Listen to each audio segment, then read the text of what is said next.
Hello everyone, मैं doctor Radha. मैं आपको ये बताना चाहती हूँ कि डेंटल का ट्रीटमेंट जो आप लोग बोलते हैं कि बहुत महंगा होता है, तो वो महंगा इसलिए होता है क्योंकि आप लोग डेंटल ट्रीटमेंट बहुत लेट करवाते हैं। आप लोग अगर इनिशियली अपनी दिक्कत को दूर कर दें, उसको वहीं पर रोक दें, इनिशियली स्टार्टिंग में ही जब वो स्टार्ट हुई है उसको उसी टाइम अगर रोक दिया जाए, तो आपको इतनी ज़्यादा दिक्कत फेस नहीं करनी पड़े, ना आपको ज़्यादा दर्द सहना पड़े, ना आपको बहुत ज़्यादा खर्च करना पड़े। आप लोग लेट करते हैं ट्रीटमेंट में, इसलिए आपका ट्रीटमेंट महंगा होता है क्योंकि आपकी दिक्कत उस टाइम तक बहुत बढ़ चुकी होती है। अगर स्टार्टिंग में ही उसका इलाज हो जाए तो इतना महंगा इलाज नहीं है। इसका सबसे अच्छा तरीका ये है कि आपको पता कैसे चले इनिशियली, क्योंकि जब भी दांत में दिक्कत स्टार्ट हो रही होती है तो आपको पता ही नहीं चल पाता है कि आपको दिक्कत हो रही है। तो इसका सबसे अच्छा तरीका है कि आप साल में एक बार डेंटल चेकअप ज़रूर करवाएं। अगर आप डेंटल चेकअप कराते हैं, इससे आपको स्टार्टिंग में ही पता चल जाएगा। अगर कहीं कोई दिक्कत बन भी रही होगी, कोई प्रॉब्लम स्टार्ट हो रही होगी, तो आपको पहले ही पता चल जाएगी। तो उसका ट्रीटमेंट अगर उसी टाइम हो जाएगा तो आपको बहुत ज़्यादा एक्सपेंसिव ट्रीटमेंट की तरफ नहीं जाना पड़ेगा। आइए मैं आपको बताती हूँ कैसे। जैसे कि हम लोगों का जो टूथ होता है वो इस शेप का होता है और हमारे टूथ में 3 लेयर्स हैं। आप एक इतना समझ लीजिए कि 3 लेयर्स हैं। फर्स्ट लेयर हमारी इनामल, सेकेंड डेंटिन और थर्ड पल्प। ठीक है, तो जब भी हम लोग जैसे कभी खाना खाया और हम लोगों का जैसे खाना यहाँ पर फंस गया, फर्स्ट लेयर पे जो पेट्स रिसर्च जो है वहाँ पर हमारे ये खाना फंस गया, और अगर आपने रात में ब्रश नहीं किया या उसको अच्छे से वॉश नहीं किया, क्लीन नहीं किया, तो ये एरिया आपका थोड़ा सा ख़राब होने लगता है। जब भी कभी आप मुंह खोल के अपना चेक करें अगर, तो आपको दिखेगा कि जैसे हल्का सा ब्लैक डॉट, कहीं कहीं ब्लैक लाइन सी दिख रही है। अगर अपने दांत के ऑक्लूजन सरफेस पे, ऊपरी पार्ट पे अगर आपको कहीं पे ब्लैक कुछ दिख रहा है, तो सबसे पहला तरीका तो आपका यही है कि आपको थोड़े थोड़े टाइम पे चेक करते रहना है कि आपके दांत की फर्स्ट लेयर पे, ऊपरी लेयर्स पे कहीं आपको कुछ ब्लैक डॉट या कोई ब्लैक लाइन तो नहीं दिख रहा है, कोई स्पॉट तो नहीं दिख रहा है। अगर आपको स्पॉट दिख रहा है तो इसी टाइम आपको अपने डॉक्टर के पास जाना चाहिए।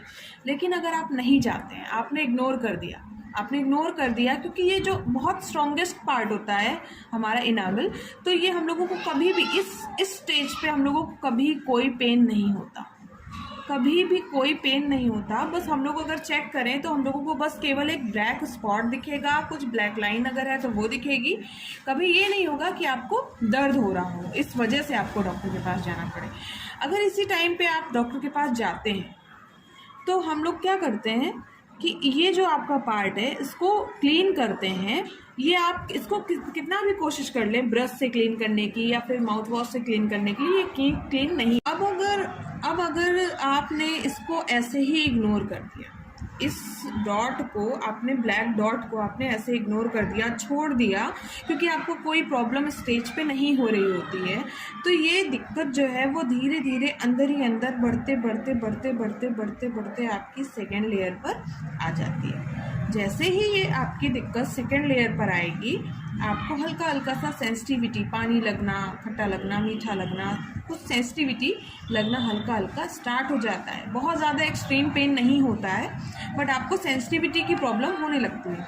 तो फिर कुछ लोग क्या करते हैं कि अपना टीवी में ऐड देखा, सेंसोडाइन यूज़ कर लो और सेंसिटिविटी ख़त्म हो जाती है, तो वो लोग खुद से ही कुछ ना कुछ घरेलू उपाय करके इसको इग्नोर करते रहते हैं। बट ये दिक्कत आपकी जो है वो अंदर ही अंदर बढ़ रही है।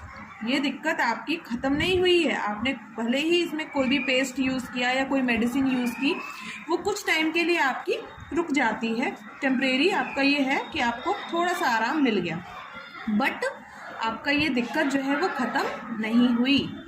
आपकी ये दिक्कत बढ़ते जैसे ही आपकी थर्ड लेयर पर आती है, थर्ड लेयर मीन्स हमारा ये पल्प, ये हमारे दांत की नसें होती हैं। यहाँ पर एक तरह से हम बोलें कि हमारे दांत की नसें होती हैं। अब जब ये दिक्कत आपकी नस तक आ गई, आपके दांत की नसों तक आ गई, तब आपको होता है पेन, यानी कि होता है दर्द। अब इस दर्द को आप बर्दाश्त नहीं कर सकते, क्योंकि ये जो दर्द है ये नस नस तक आपका इन्फेक्शन जा चुका है, दांत की जो नसें हैं वहाँ तक आपका इन्फेक्शन जा चुका, और ये नसें आप खुद देखिए कि आपकी दांत की रूट तक, पूरी जड़ों तक गई हुई है, रूट तक गई हुई है।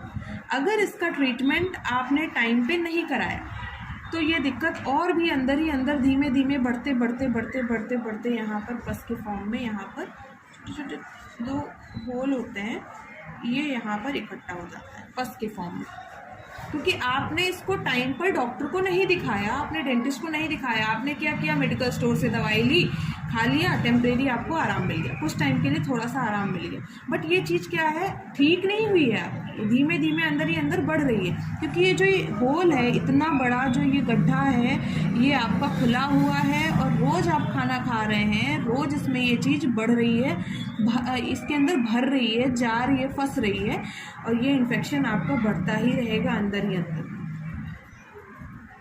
ये तो हो गई आपकी प्रॉब्लम्स। अब इसका ट्रीटमेंट क्या है? ट्रीटमेंट ये है कि अगर ये दिक्कत आपकी फर्स्ट लेयर पे थी, आपने इसको क्लीन करवाया डॉक्टर से, आपको कोई पेन वेन नहीं है यहाँ पर, आपने इसको डॉक्टर से क्लीन कराया और हमने यहाँ पर फिलिंग कर दी, रेस्टोरेशन कर दिया, और ये चीज़ आपकी यहीं पर ठीक हो गई, ठीक है। लेकिन अगर इसको आपने इग्नोर किया, ये बढ़ते बढ़ते बढ़ते बढ़ते आपका अगर ये नस तक आ गया, तो फिर आपको इसका ट्रीटमेंट कराना पड़ता है, जिसको बोलते हैं RCT, जिसको RCT बोलते हैं, मीन्स रूट कैनाल ट्रीटमेंट। दांत की जो नसें हैं, इन नसों का इलाज, और ये इलाज आपका बहुत महंगा होता है। ये जो ट्रीटमेंट है, ये आपका जो 500 रुपये में हो सकता था, वो बढ़ के आपका 5 से 6 हज़ार के बीच में चला जाता है विद कैप। हर क्लिनिक का अलग अलग चार्ज वेरी करता है, डिपेंड करता है क्वालिटी के ऊपर।